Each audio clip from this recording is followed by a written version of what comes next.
Good morning. Good morning and welcome, Ma'am Juraya. Okay, magsiupo. Okay. So, ang ating tatalakayin ngayon no ay yung iba't ibang anyo ng panitikan sa panahon ng mga Kastila. Okay, so alam naman natin no na ang Pilipinas ay sinakop ng mga Kastila. Ilang taon pa tayong sinakop ng mga Kastila? 333 years. Okay, very good. So, mahigit kumulang 333 years tayong sinakop ng mga Kastila o mga Espanyol. Kaya hindi maikakaila na malaki talaga ang impluensya dulot ng mga Espanyol sa mga Pilipino. Okay.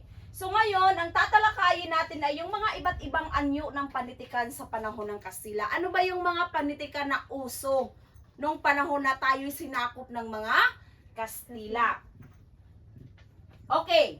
So, una na riyan ay ang sinakulo. So, ano ba ang sinakulo?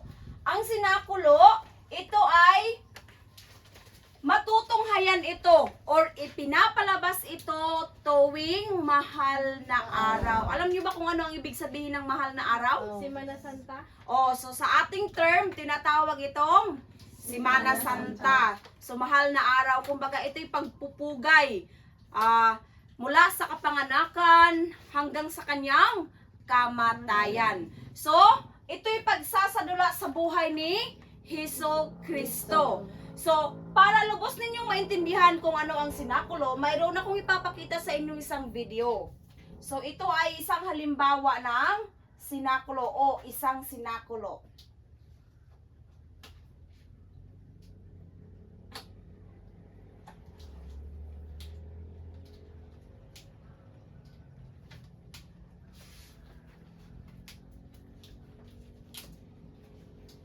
Sige.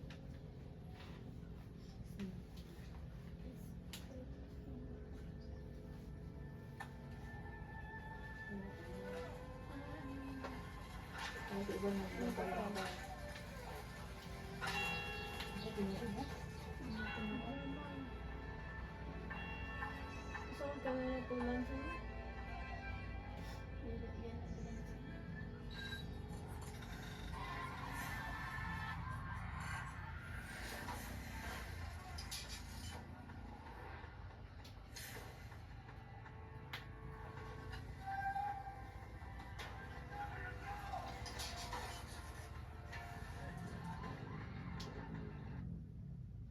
Okay. So, yan ang Sinakulo. sinakulo. So, napapansin ninyo, di ba, tuwing mahal na araw or Semana Santa, yung kadalasang ipinapalabas sa telebisyon ay pawang mga about sa story sa, about sa buhay ni Kristo. Hesus Kristo. O, di ba, nandyan yung, ano ba, yung kadalasan nating makikita tuwing mahal na araw ng mga palabas. Kaagi, parang kaagi ni Diyan. Mga, ano pa? Baka nang mga marag mag gira-gira. Gira-gira? Kana Ano bang pa? manggi kana bang labi daw sa una nga kanang manggi laban ba manggi laban. Muro-muro? Oo. Ano pa? Ha?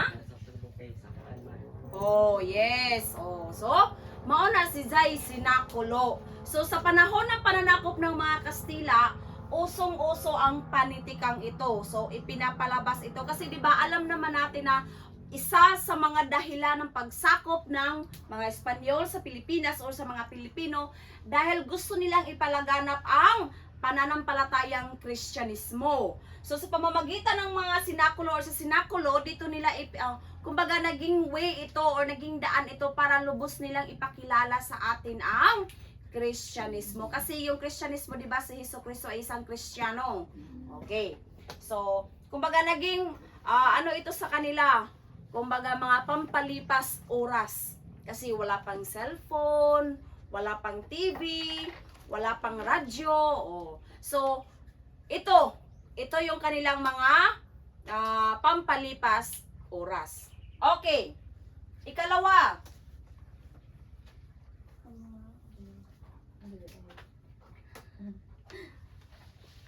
So, ang muro-muro.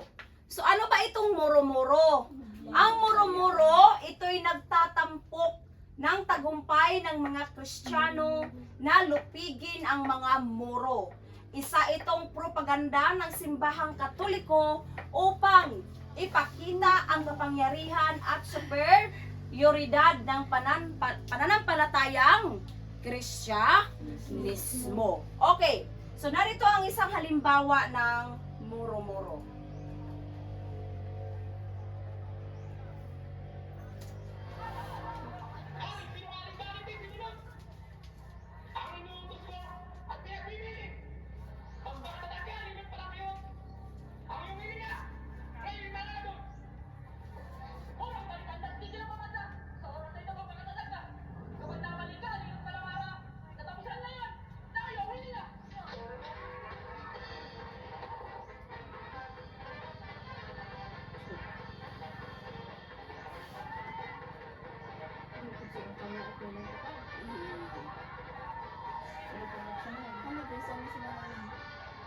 Kaya naka-orange.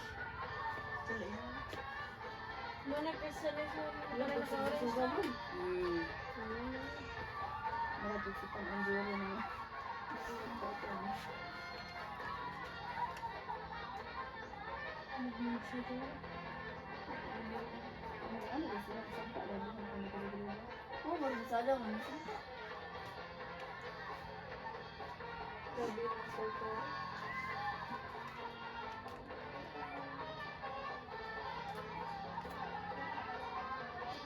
Okay. So, muro-muro. Okay. So, ang muro-muro, ito'y pagsasadula sa pagitan ng paglalaban ng muro at ng mga Kristiyano. O kasi, dati kasi no, isa kasi sa, kumbaga, makapangyarihan din ang mga Muslims or mga muro. Pero, dito sa muro-muro, ipinapakita dito sa pagsasadula na mas superior. Ano bang ibig sabihin ng superior? Malaka. Malakas? Ano pa? Ha? Strong o malakas? Strong o ano pa? Ano pa? Okay. So, parang kumbaga yung muro-muro parang ano siya kumbaga mind conditioning na pagsasadula na parang gustong ipakita sa dulang ito na sa paglalaban nila, palaging nagwawagi ang mga Kristiyano. So, ibig sabihin ng yan, mas makapangyarihan ang mga Kristiyano. Okay. So, isinasadula nila ito sa panahon ng mga Espanyol or pananakop ng mga Espanyol. So, mautos sa ang mga sikat. Kaya nga man, magtinaw man. Hay. Pagsalida. Yun ay isang halimbawa lamang. So, yun ang muro-muro. Katong inyong nakikita na pagsasadula, na paglalaban-laban, so yun ay muro-muro. So, itong palabas na ito, sikat ito sa panahon ng pananakop ng mga Espanyol. Kumbaga, ito nga yung sinasabi ko kanina, kumbaga naging libangan nila. Ano ba ibig sabihin ng libangan? Kalingawan.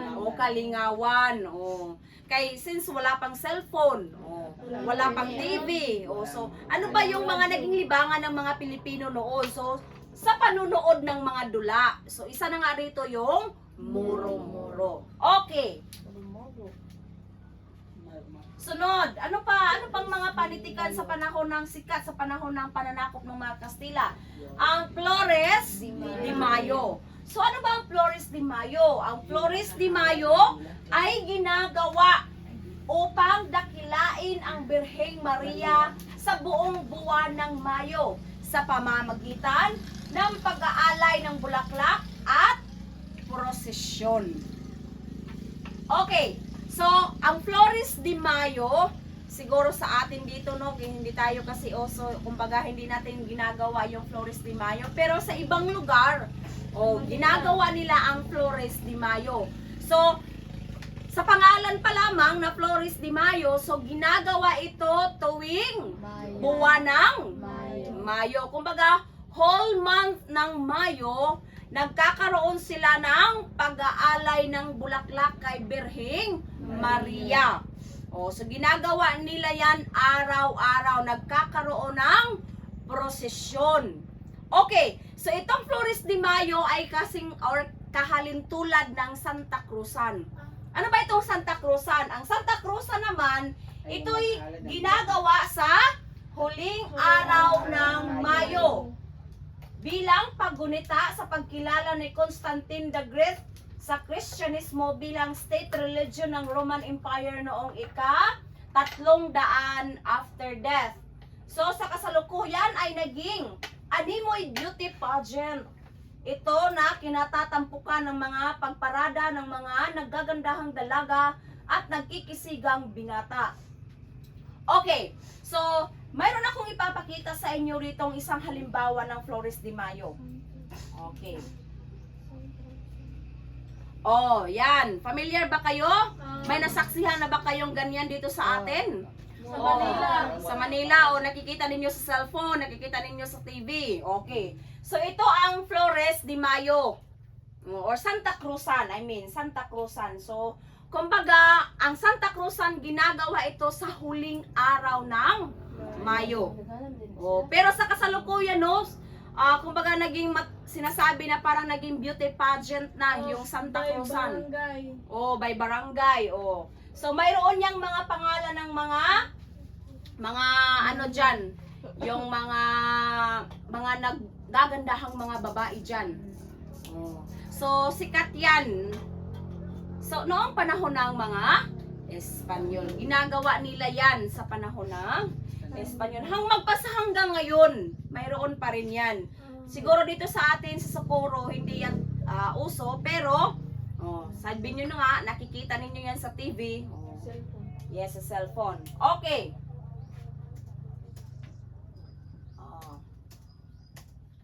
Next. Tibag. Ano ba itong tibag? Okay.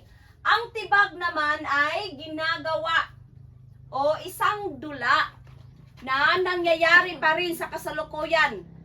Lalong-lalo na doon sa mga lugar sa Nueva Ecija, sa Bataan, sa Bulacan, sa Rizal at Bicol.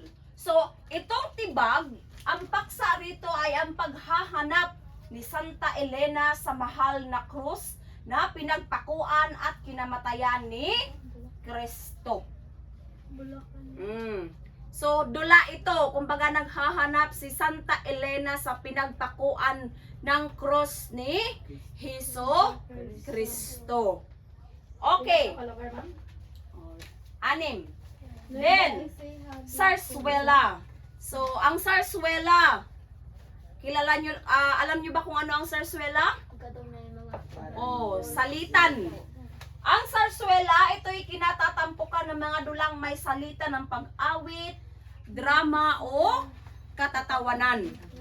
Oh. 'Di ba sa inyo rito sa sa kapihan, 'di ba mayroon kayong sarswelang ginagawa?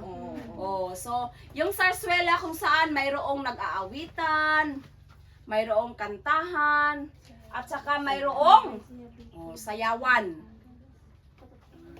Okay, so halimbawa riyan, mayroon ako rito ipapakita sa inyo isang halimbawang video. Magandang umaga po, Char.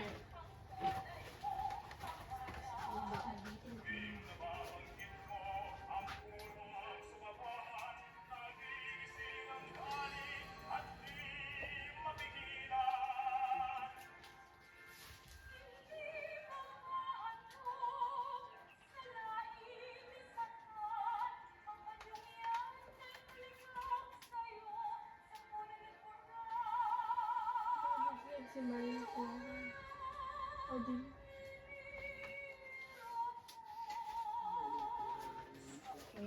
Okay, so matura ko. So yan ang sarswela.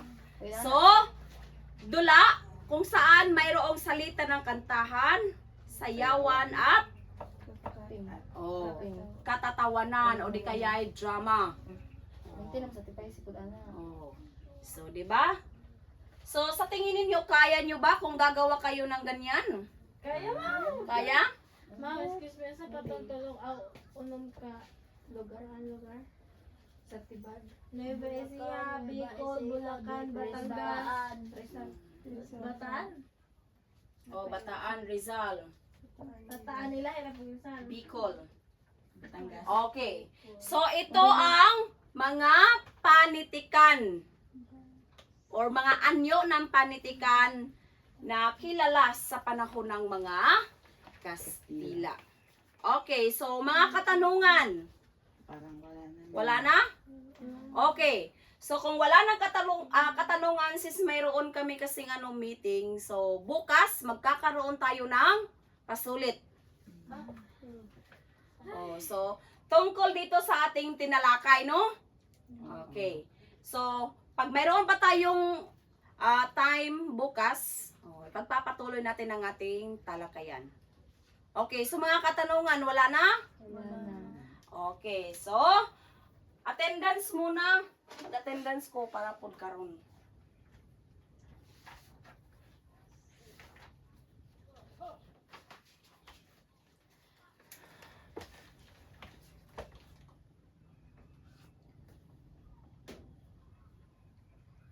Okay, so si Lloyd, Person. EG Chris, Ava, Present. Erich, Present. Althea, Present. Yasi, Present. Jim. Chia May. Present. Okay. So, attendance sa ninyo karon with points yan. Kasi, wala yung iba. Kayo lang. Okay. So, wala nang mga katanungan. Naintindihan ninyo kung ano ang kaibahan ng mga anyong dula, mga panitikang ito? Okay. So, paalam na. Parang hindi pa alam. Or goodbye. Goodbye and thank you, Ma'am Joraya. Paalam na po. Paalam